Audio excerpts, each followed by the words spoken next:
Good afternoon, everyone, and welcome to MedStar Health's latest Facebook Live broadcast. My name is Andrea Ron, and today we're discussing new developments around the COVID-19 vaccine with our panel of medical experts and a former COVID patient. Between the Delta variant, breakthrough cases, and new recommendations on boosters, and now approved doses for children as young as 5, the vaccine is a hotter topic than ever before. More than 70% of people in Maryland and the District of Columbia now have at least one dose, thanks in part to the FDA's full approval of the Pfizer vaccine at the end of August. But around the country, hospitals are back at capacity, treating mostly unvaccinated COVID patients. So that means there is still more work to be done.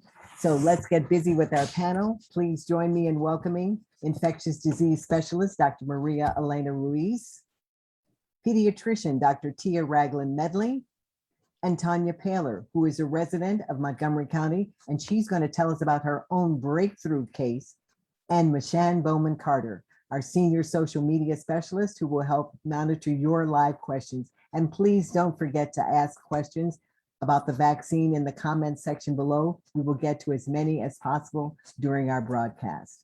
So let's begin with you, Dr. Ruiz, for an update on where we are in terms of cases. We understand that the Delta variant is still causing problems around the country, but not so much in our own backyard compared to all those other areas. Does that align with what you are seeing? And why do you think that is the case? I think I read where Maryland is the best in the nation. Yeah, I'm a Maryland resident and a Montgomery County resident, and I'd like to say I'm so proud. And I would like to thank the community that we live in for taking this pandemic seriously and doing their part in getting vaccinated.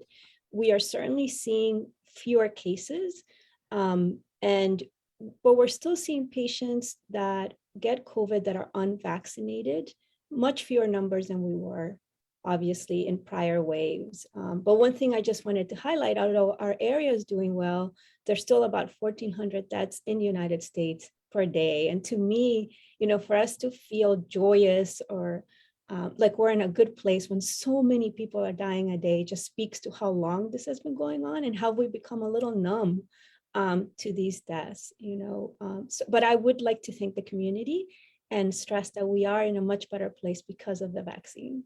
We're talking now in the county about whether the indoor mask mandate might be rescinded because of the compliance of Montgomery County residents. So that must make you feel good as well. It does. Personally, I probably will continue to wear my mask in solidarity for the little kids that are still not vaccinated, to model good behavior. And one thing I think we've spoken about before is I work with a lot of patients that are immunosuppressed. And for them, one of the positive aspects of the pandemic is feeling safe when they go out in crowded places because everyone is wearing a mask. Mm-hmm. And so I've had so many of my patients say, that have cancer, that are transplant patients say, I feel free, I feel safe in the supermarket, in the metro, people are wearing masks. So I may continue to wear my mask for some time, but I do agree with that we're getting to the point where we can have these conversations and feel safer, especially in well-ventilated indoor spaces or not very crowded indoor spaces. Dr. Ruiz, you mentioned children. Of course, one of the biggest concerns throughout this pandemic has been our children, many of them still not able to be vaccinated. And we know the Delta variant is more contagious and it has sent more children to the hospital with severe symptoms. Dr. Medley, is the worst over in terms of childhood hospitalizations? I think it's hard to predict that because we just don't know what the virus is going to do. We know that in general viruses mutate. And so that's where we get the Delta variant and now this Delta plus variant. So I think it's just what can help mitigate any of that is as many people as possible being vaccinated. So those people that are eligible for it to get their vaccine to prevent those things from happening. Your reaction to the news that Pfizer's vaccine is 90% effective in young children and will likely be available to those as young as 5 starting next month. Yes. What are you hearing from parents? What are their concerns? As providers, we're very excited, and many of my parents are very excited as well. And I'll be honest, most of my kids are excited. In general, I usually get kids saying they don't want vaccines, but I've had all my patients coming in asking, Dr. Medley, when can I get the COVID vaccine? So I'm very excited for them, and I'm excited that they're excited. So you're saying that some of your child patients are really helping the parents to understand that it's okay.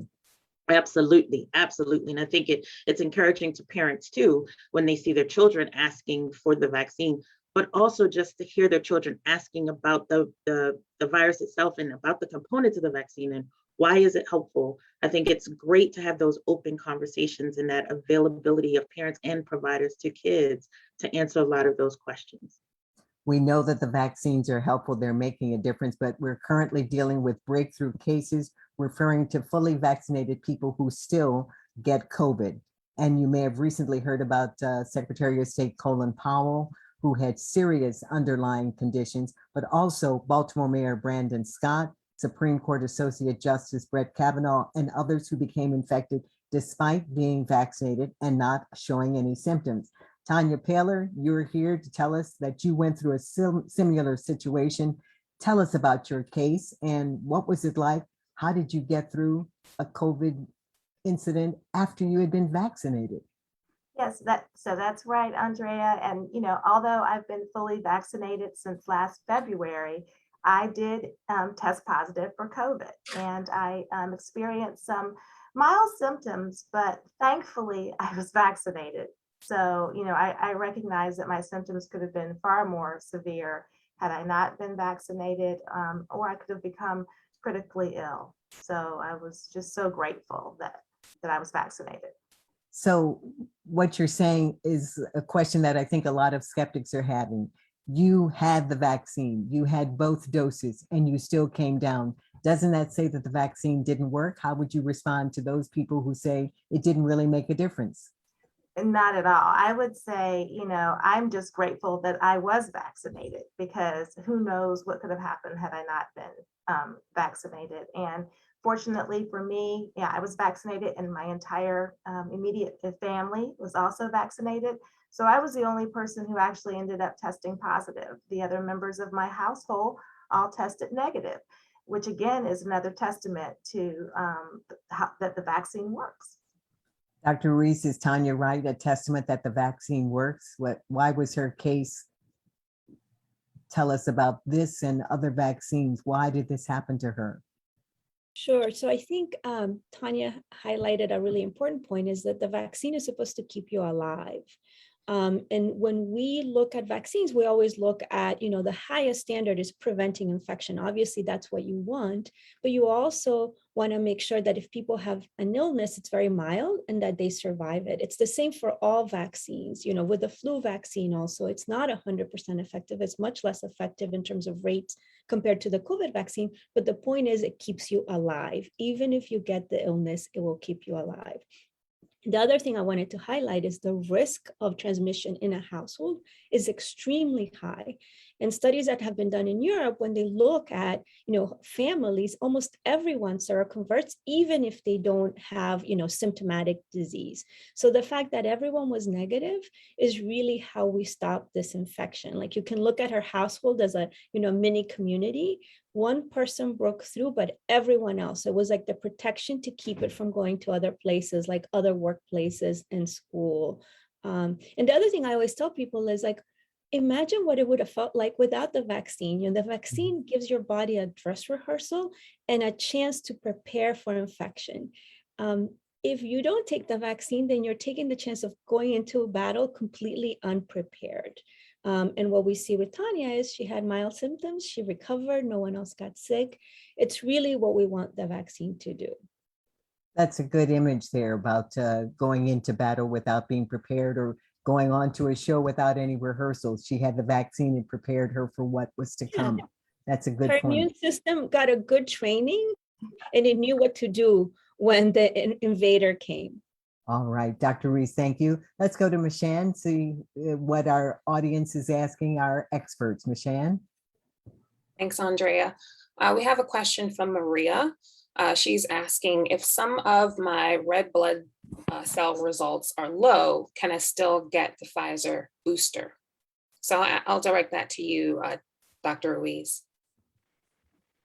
Yes, I think red blood cell lows, I'm not sure if that's as a consequence of a medication or anemia, but there's really very few contraindications to getting the vaccine. One should always talk to their doctor, but it's precisely if your immune system is not strong, or if something, your body's under stress, it's precisely the time that you may need the vaccine to protect you. So as far as having anemia or red blood cells, there's no contraindication to getting the vaccine.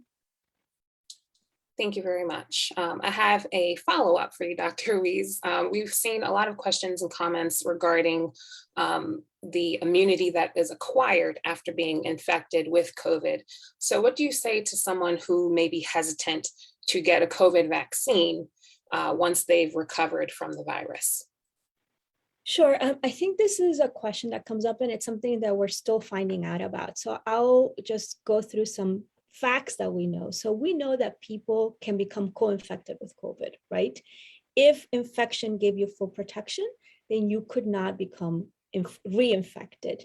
The other thing too is that we've been talking about the variants or the mutants. It is possible you were infected with a very early variant, and maybe the new COVID variant you don't have the proper immunity for. We also have there's a nice study that was done in Kentucky, and what they did was they looked at people that had COVID in 2020, and then they followed them 6 months later to see how many of them became reinfected with COVID. So again, these are people that had COVID in 2020, 6 months later, how many of them got COVID again? When they compare groups, the people that were unvaccinated, so they had COVID, they were not vaccinated, they were 2.4 more likely to get COVID again. So the people that had COVID, they got vaccinated, they were less likely to reacquire COVID. And that is something I think that we know.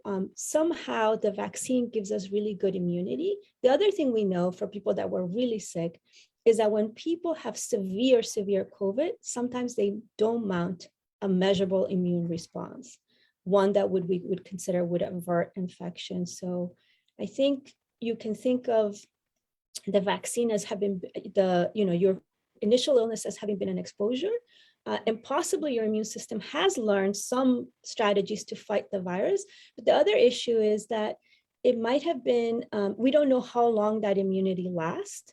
And so taking the vaccine gives your body another chance to try to build a really good immunity against the virus, and another rehearsal. I guess if we're using our metaphor, let's say you did a show without preparation and you got through it, sure, but it wasn't perfect. So maybe you need a little practice to take it, to another level. Great, thank you very much, Dr. Ruiz. I have another question from Thomas, who says, I'm a transplant patient.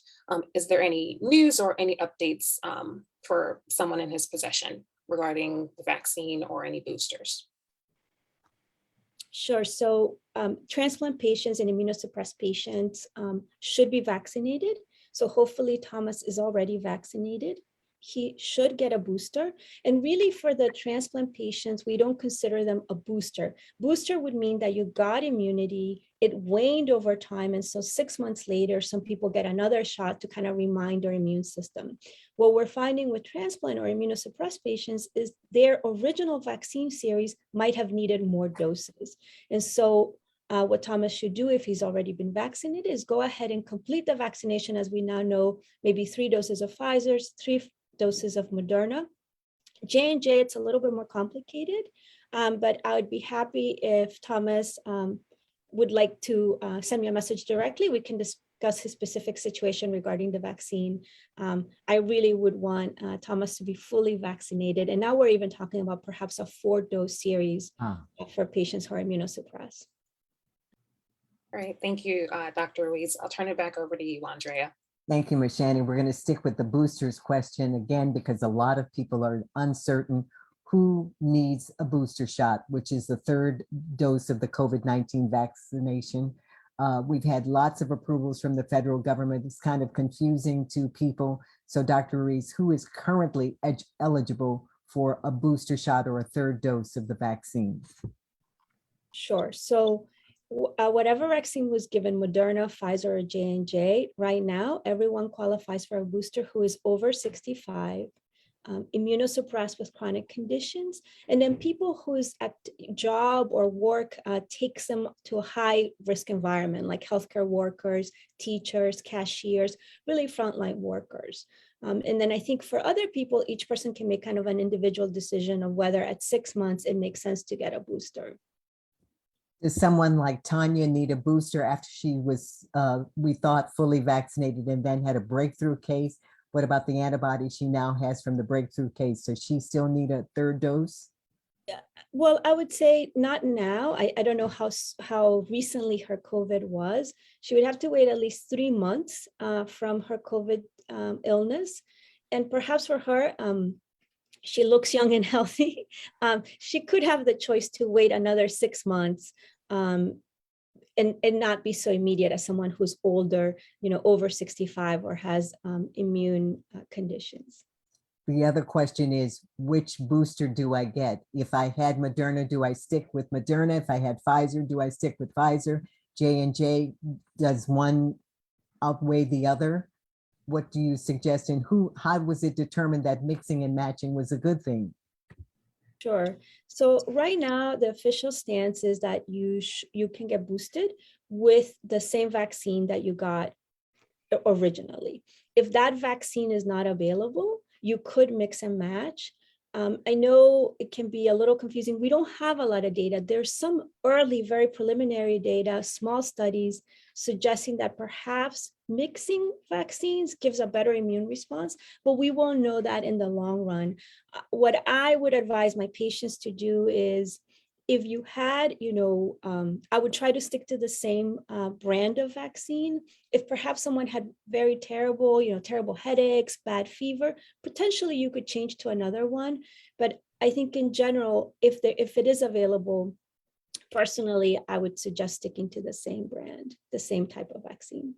Dr. Ruiz, was it improper of us to use the term fully vaccinated before boosters came about? Are we fully vaccinated after a booster now? I think officially you're considered fully vaccinated after 2 doses. The issue with the booster is really time. And I think one of the things that is impossible to predict, and was probably impossible to predict to some degrees, how long the immunity would last when the vaccine was new, but also how long the pandemic would last. Let's talk to Tanya about this. She is fully vaccinated and has recovered from COVID. Tanya, do you have any thoughts on a booster? What are your doctors telling you about the need for a booster, and your family's concerns about boosters?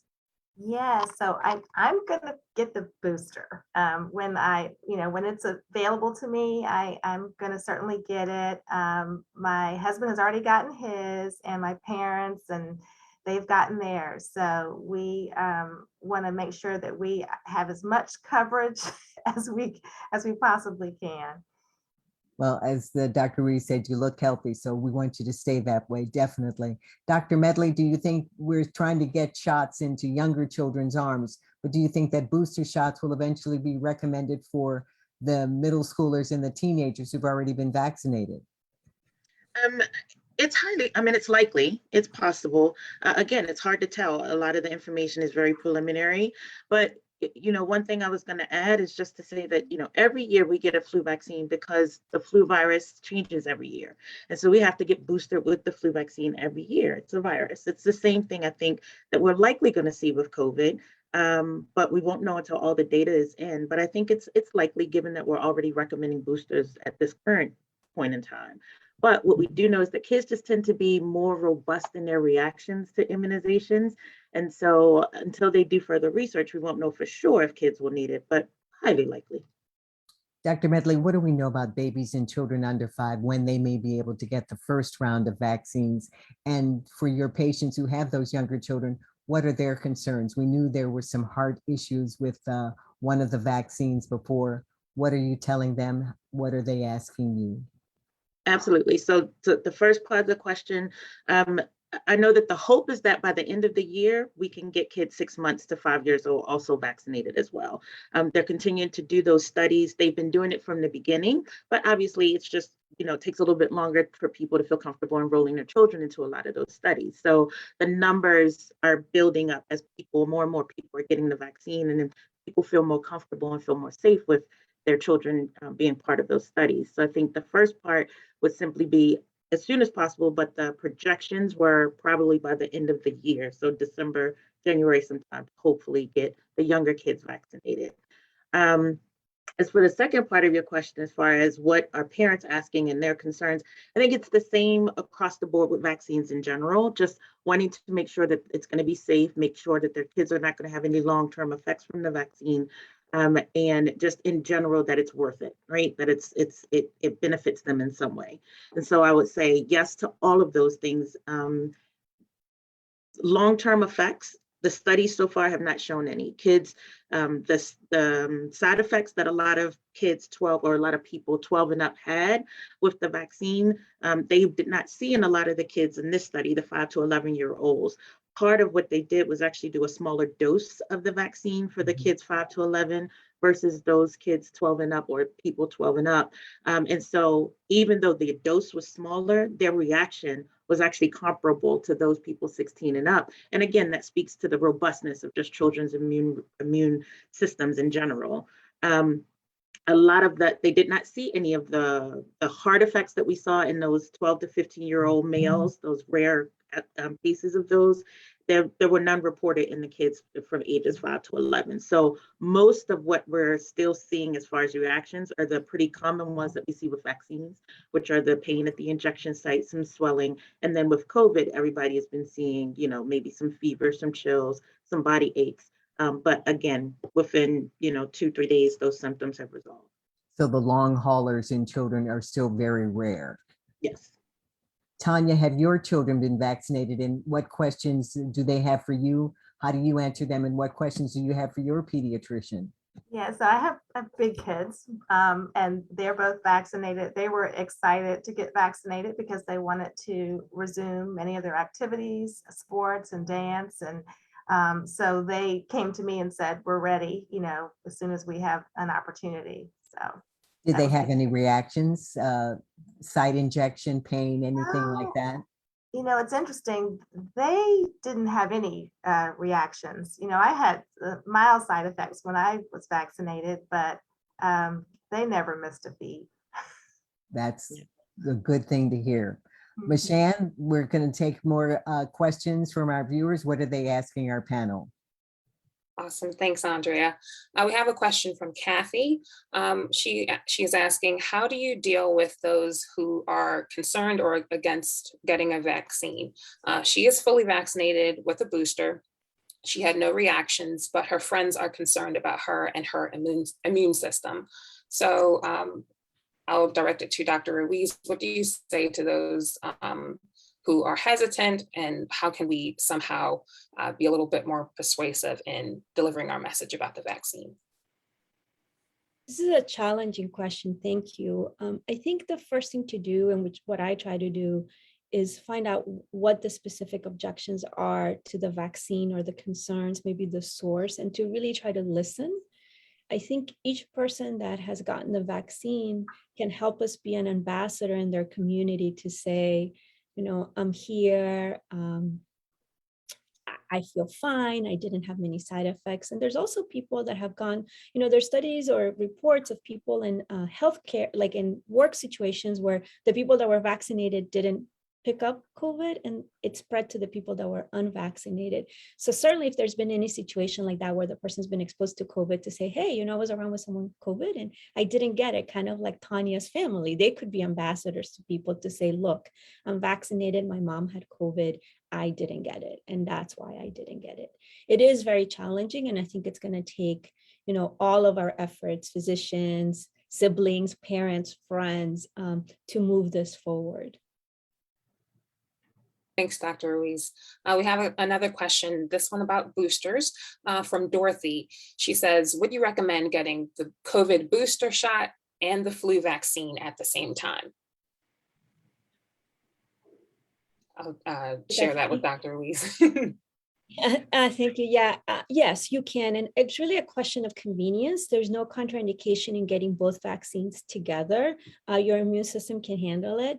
If you were a person that maybe had some, side effects like fever, feeling tired, perhaps you want to space them out.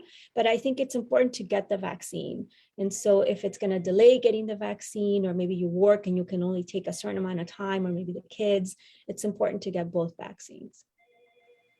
Great, thank you, Dr. Ruiz. One other question, this coming from Maria. She is asking about anything that she can do to, I guess, maintain optimal health.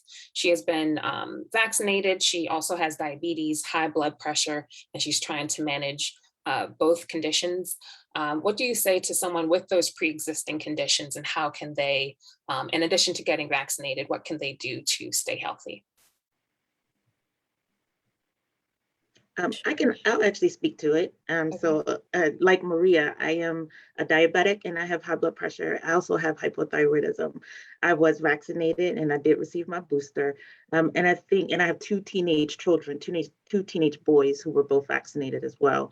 And so I think one of the best things that you can do is continue to follow all of those recommendations that we've had from the beginning regarding kind of mitigating spread. So making sure you're doing frequent hand washing, using your hand sanitizer, keeping yourself healthy, even in this, especially as we go into the winter season. So all those things that help promote health, eating right, getting regular exercise, but also in public, keeping your distance. Like Dr. Ruiz said, I still wear my mask when I go to Walmart. And so I think it's just kind of thinking about those things. The things that are going to be the most beneficial in helping you maintain your health through the season in this pandemic. Great, thank you so much for sharing your perspective, Dr. Medley. I'll turn it back over to you, Andrea. All right, Mashan, thank you. And I want to follow questions from our viewers about getting both shots, the flu and the vaccine at the same time. Dr. Ruiz, can you get it at the same arm site, or do you recommend one on one arm, one on the other arm, to see where the effects are, if there are any side effects, negative side effects? Yeah, I think that's, again, kind of has to be individualized. You could get it at the same arm. There are some people that cannot get injections, maybe because they had breast cancer and have had lymph nodes removed. And so there's one arm that cannot be used. And in that situation, you would have to use the same arm. I think it's nice to split them, because then maybe you have a way to tell if one area is more tender. The other thing too, though, is then you're going to have two tender arms. It just depends. Usually when we give a vaccine, we try to use the hand that's not dominant, so that you don't keep kind of exacerbating kind of the pain that you get there. So I think it's okay to get it in the same arm. Okay, it's just that's kind of a personal choice. You can separate it if there's a contraindication to getting a vaccine on, another arm. All right, good to know. Dr. Medley talked a little bit about the holidays as we're going into the fall and winter, and this could be another holiday at the dinner table where we're wondering who should be at the dinner table at Thanksgiving or Christmas. Halloween just a few days away. Dr. Medley, what are you telling your parents about how to handle trick-or-treating this year and the holidays going forward? Okay, so it is so important for kids to feel like they are socially involved and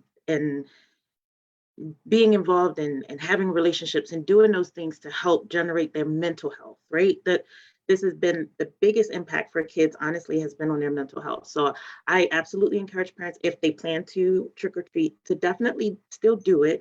But you can still do that safely.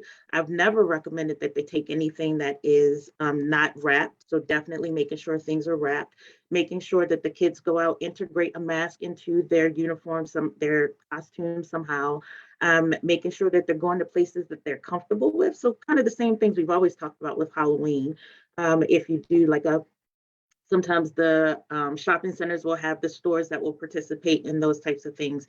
And then the biggest thing is hand washing or hand sanitizing. So definitely, as you're going through, having your frequent kind of hand sanitizer stops, especially if you're out for a couple hours every 30 minutes or so, just making sure that they're kind of covering themselves and doing those things. And then we just recently, actually, Dr. Ruiz and I just emailed about this, but there was a study that showed that people were talking about having parties and things like that. I'm still hesitant to recommend indoor parties, especially with a lot of young kids who are not vaccinated, and many can be asymptomatic, unless it's a smaller gathering, unless they're making sure that they're wearing their mask indoors and things like that. But one of the things that we saw that was interesting was that people had said that they still plan to do like bobbing for apples. And so both of us are in huge agreement that that should absolutely not be done. That's not good any time of the year. So I would say that. And then I would say the same thing going into the holiday season. A lot of families, as they're getting together, they're still doing like testing to make sure everybody is clear before they come together so they can be together, not wearing their masks if they feel comfortable doing so. I would say kind of stick to your nuclear unit. And again, just hand sanitizing, hand washing, safe distance, and wearing your mask. Good advice, Dr. Ruiz. Are you taking that advice for the holidays coming up? Or are you just keeping your holiday gatherings to the immediate family and knowing those who have been fully vaccinated at your table?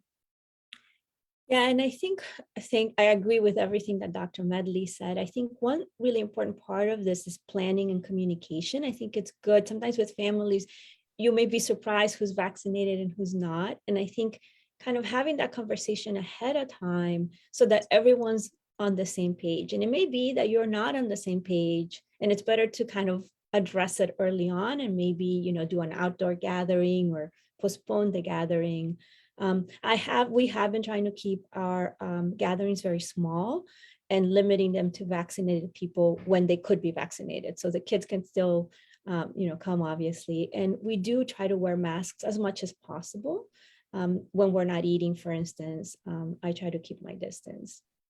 Dr. Ruiz, do you have family and friends who are still hesitant about getting the vaccine, even though they know what your profession is and that you are seen as a trusted messenger by strangers, let alone other family members? I believe I have a friend who's not vaccinated, but has not been forthcoming about her lack of vaccination. And it's sad to me. I am lucky that most of my friends and family are vaccinated. And I always, kind of welcome the opportunity to have a conversation. It's troubling, though. All right, let's go to Tanya. Tanya, how are you preparing for the holidays? November is just literally right around the corner, and we all are anxious about our Thanksgiving dinner and then getting the tree up for Christmas or whatever. What about you? How are you planning for the holidays this year, since you've been through it more than you've been through the COVID breakthrough? That's right. Well, I am looking forward to the holidays this year because last year we intentionally didn't celebrate with our larger family. We kept it very small, intimate gatherings, and we didn't get to celebrate with our elderly parents. So now that everyone is vaccinated and our parents have even gotten their booster shots, we are looking forward to being able to have a small family gathering this year. So that's good news. We're going to continue to be careful. Everyone, fortunately, is vaccinated who will be at our dinner table. And you're not doing any traveling over the holidays? If you were, are you concerned about that? Or people coming who have been traveling? We're not traveling. We're not there yet. But for people who are traveling, hopefully they'll be very careful. What about your family and friends who still have not been vaccinated? As someone who's gone through the worst of it, even though it was a mild case, you did have the breakthrough. How are you talking to them? What questions are they asking you? And is there a message that you've delivered that has worked and convinced a family or friend to get vaccinated? Fortunately, I think the majority of my family and friends are vaccinated. I'm sure there's some outliers there. I have been telling everybody from day one that I would be getting vaccinated as soon as I had an opportunity, because we've been getting vaccinated our entire lives, and so I believe that it's important. to keep ourselves safe, but also, to keep our community safe. So for those folks who have been hesitant, I, tell them I'm here to answer questions. I'm very transparent about my experience. I even shared the mild side effects that I had when I got my vaccine, to let them know, hey, it's not, something that you can't get past. So I'm continuing to share that message with everyone. All right, you are definitely a trusted messenger in our eyes for sure. Going back to Dr. Ruiz, talking about the holiday gatherings again, you mentioned that Delta may have already peaked or even started waning, but are there other variants that we need to be concerned about? I know in the United Kingdom right now, they're talking about Delta Plus, and it has appeared in parts of the metro area, I think in the district and around the country. So what other variants, Dr. Ruiz, are we to be concerned about? I think we still need to be concerned about Delta. It appears to be more contagious than the prior strain. Delta Plus is a new variant. It's not known whether it's more contagious or more, transmissible or more virulent. But I think one of the issues is we won't know about the variants until later. And so what I always tell people is you still need to be mindful and careful. So as a vaccinated person, I'm still not going to go into a big group, a big group gathering where I don't know who's vaccinated and who's not. And I will continue to wear a mask when possible to prevent spread. Even if the vaccines we're getting right now are not completely effective against any variants down the road, still, again, a good idea to have some sort of firewall. Is that a way to look at it? It's a way to look at it. And I will say that the vaccines are effective against Delta. Maybe the percentage effectiveness goes down a little bit with the variant, but it's not zero and it's still very, very high. And so what I would say is, the vaccines have prepared you to face this virus. Could the virus throw a curveball? Maybe, but you'll still be prepared. So I would still encourage people not to be discouraged by the possibility of a variant. No variant has been deemed ineffective, that the vaccine is ineffective against any variant yet. Maybe decrease effectiveness, but it has increased with multiple doses of vaccine or booster. Dr. Medley, is it getting harder or easier to convince your parents who are coming into your practice that the vaccines for them and their children is still very important to their community, family, and the public health? Is it easier now that we've gone through this for almost 2 years, or just as hard? I think it's just as hard, to be quite honest. I think that some of the reasons that people choose not to vaccinate in general are still there. That concern, that worry, that fear is still there. So I'm just, gentle with my parents and trying to be as open as honest as possible in answering their questions, but also just trying to relate to them that I do believe in the safety and the effectiveness of vaccines. And I would never recommend something for my patients that I wouldn't give my own children. And so I do the same for my kids that I recommend for my patients. And the fact that you tell them that you've done this with your own children, does that seem to ease concerns of hesitant parents? I think so. I think one of the things that does change and help with some parents is once kids are vaccinated, quarantine rules change. Once people are vaccinated, the rules around quarantine change. So what parents are experiencing right now is that kids are often being picked up from school or sent home from school because they have runny nose or they have congestion or they have a fever. And fever that'll still be there. But with the runny nose and congestion, if you're vaccinated, there's a different kind of process that happens because you're not worried about just COVID at that point. And so I think that's one thing that has been appealing to some parents, just because so many kids are being sent home because we're in cold and flu season anyway.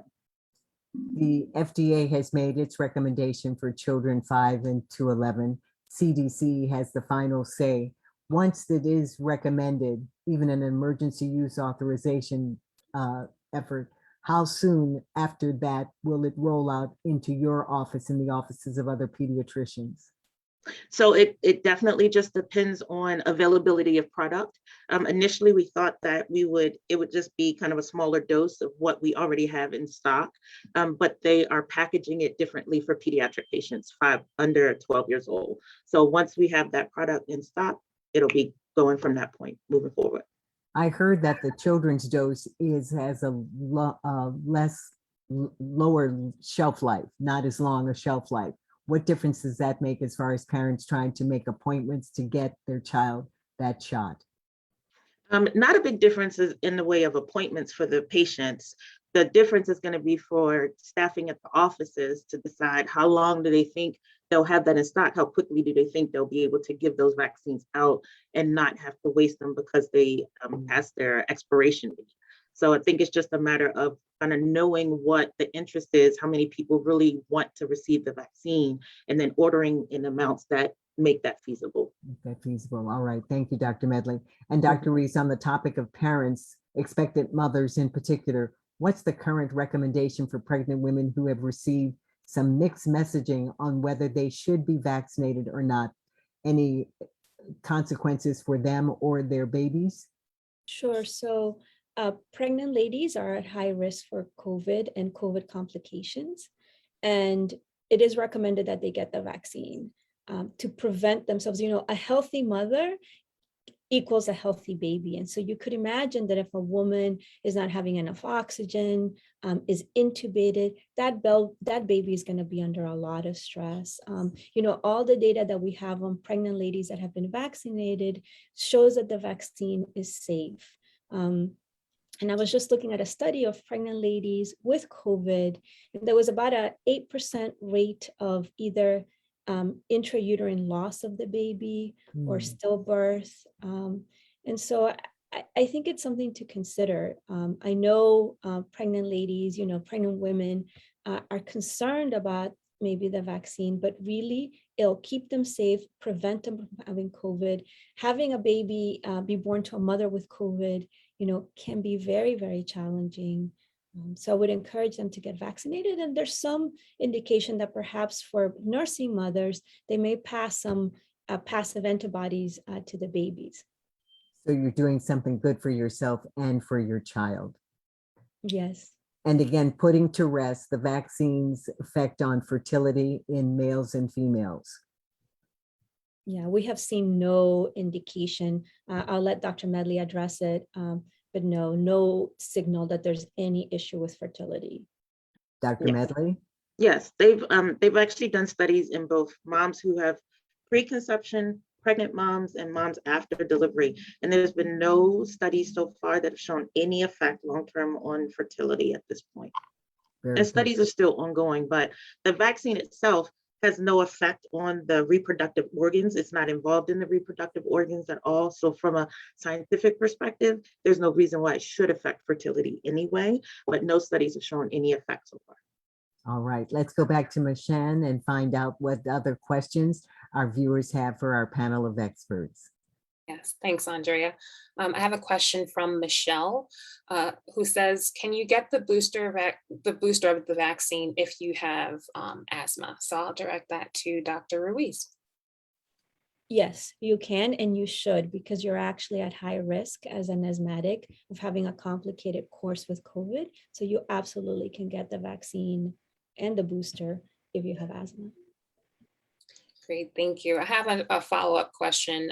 This is from Kathy, who is interested in traveling. So she plans to travel to Texas, and she's wondering about states such as Texas and other locations that may not be, I guess, ahead of the curve when it comes to tampering the levels of COVID in that location. So would you recommend traveling to such a place, and why or why not? Is that question for me? I'll take it and I'll let Dr. Medley add. Okay. It's a tough choice. I'll tell you personally, I would not go to Texas. I would not go anywhere where vaccination is low. I know that's difficult, and there may be, reasons beyond control. Your elderly parents are there, they're having surgery, you have to go. If I were to be forced to go to Texas in this scenario, what I would do is be really careful on the plane, wear either a double surgical mask or a higher grade mask. If I'm going to see someone who's a high risk of COVID complications, I would consider quarantining, and I would really limit my activities in that location. But I would be very hesitant to go somewhere where vaccination coverage is low. Great, thank you. I would agree. Dr. Medley. I would agree. Thank you very much. So I want to address this to first Dr. Ruiz and then Dr. Medley. We have a question from Debbie, she wants to know about any other updates or information regarding treatments for COVID if you've already been infected. Is there anything in addition to monoclonal antibody therapy, any other developments along the way that we can expect for those who have been infected? So Dr. Ruiz and then Dr. Medley. Yeah, what I would say is yes, we have some medicines for the treatment of COVID. The treatment of COVID really has to do with how many symptoms there are, how long you've had COVID, and also kind of how sick you are with it. So the treatment is different at every stage. There are things like monoclonal antibodies, for patients that are in the hospital and need oxygen and are within a certain time period, we can give steroids and remdesivir. And there's also, MAB drugs that we're using, kind of medicines that affect the immune response to COVID. We're thinking of COVID as more of a different stages of diseases. There's that kind of first week where maybe the symptoms are starting to go, then the second week when there's more viral replication, and then a third phase when there's a lot of inflammation. And so we're kind of responding or treating the virus and the illness depending on what stage of disease the patient is in. Yeah, so exactly just what Dr. Ruiz mentioned. The only other addition I would say is in pediatrics, the one condition we see post-COVID after COVID infection that's pretty significant is something called MISC. And so they have been treating that with something called IVIG, which is intravenous immunoglobulin, to help kids through that. And I have had some patients who actually just recently had a patient who had it and received it and is actually doing much better, but was pretty severe. And he was an unvaccinated teenager who had contracted COVID. And so that's the only other one that I would add. But the same ones that Dr. Ruiz mentioned are the same ones that they also offered as well. Thank you both. I'll turn it back over to you, Andrea. All right, Michelle, we're going to wrap up our conversation, but I want to go back to Dr. Medley for one last comment. As a trusted messenger, we've seen a lot of pushback at school board meetings about wearing masks and all sorts of things. And parents are afraid. 1/3 who say they no way, no how will they have their child vaccinated, this unproven vaccine. Your last word to them, if we are to get past this pandemic, get back to normal, what's your message to them, the final word? I would say, when we look at things in a pandemic, the most important thing is for us to remember that we're worried about our own health, but we're also worried about the health of those around us. And wearing masks is to prevent disease from us getting to somebody else. So you wearing a mask isn't going to prevent you from getting it from other people. But the most important thing, and the reason why we recommend masks, is so that if you have symptoms, if you are infected but you're asymptomatic, then your mask protects everybody else around you. So I would say look at it as a public health help. And that's what a lot of kids like to do. They want to know that they're helping people. So it definitely, encourage continued mask wearing. But I would also say my number one priority as your pediatrician is to give you as many layers of protection for your child as I possibly can with those things that I have reviewed and looked through and trust.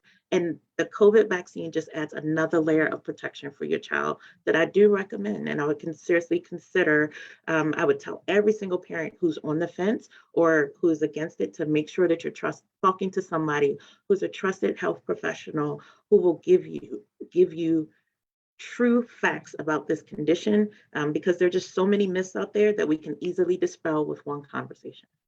Dr. Medley, thank you for being part of our trusted message team here. Dr. Ruiz, Tanya Paler, thank you both for joining us as well. Michelle, always good working with you.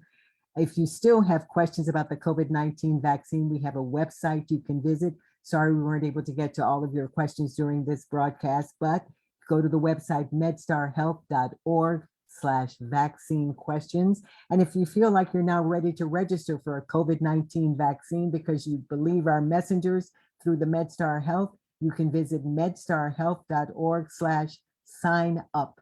Our private care practitioners are also now providing the vaccine as well. So you have many, many options. And again, all of that information is available at the website medstarhealth.org/vaccine questions. Thank you for joining us again, panel. Thank you. No treats, only treats for this broadcast, no tricks. Trusted messengers here. Stay safe, stay healthy. Happy weekend.